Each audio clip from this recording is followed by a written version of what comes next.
Okay, so I just finished teaching step flow. So step flow is my version of step aerobics. You know, my fitness career started with me being a step aerobics instructor. Like that's what I started as. And so I took what I know from back in the day and what I know today and taking my hips and needing to still have cardio, you know, a cardio training, even with hips like mine, right? Especially when I needed hip replacements. And even now, as I still, you know, I have new hips, but I still need cardio that is, you know, full impact, which means I don't want to run because running is not going to do my hips great at all. And I don't get anything mentally or spiritually or emotionally. I don't get any of those benefits of running. I just don't. Okay. So running would take a toll on my hips. Cycling is a good cardio option, and we do that. I cycle once a week because I think too much of the same cardio is dangerous to someone like me who has, you know, had both hips replaced 5 years ago.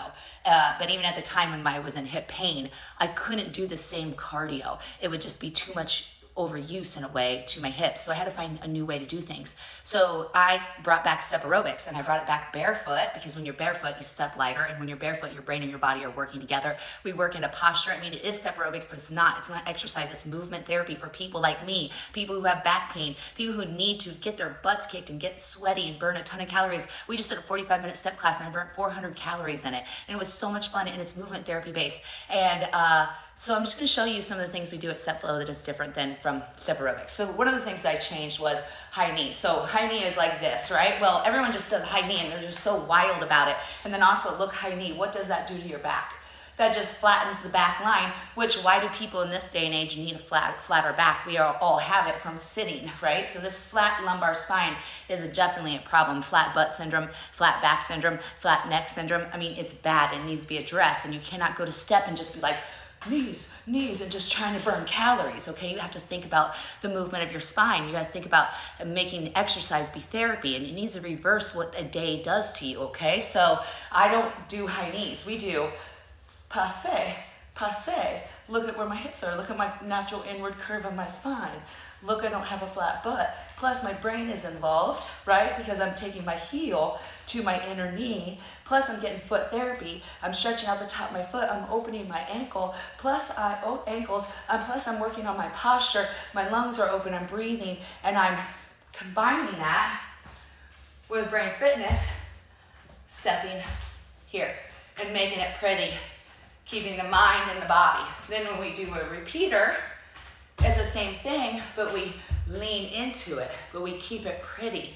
And I keep the hips up, not pulling down. Let me show you from the side, okay? So a lot of people would do a repeater like, look at that movement. That's not pretty, that's not therapy, that's just exercise. And after 40, you shouldn't just be exercising. You should be doing exercise as therapy, movement as therapy.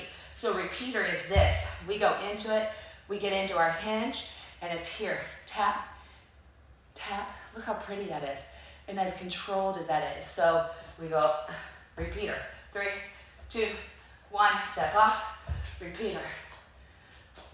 So that's just 2 of the changes I've made from back in the day to make it movement therapy.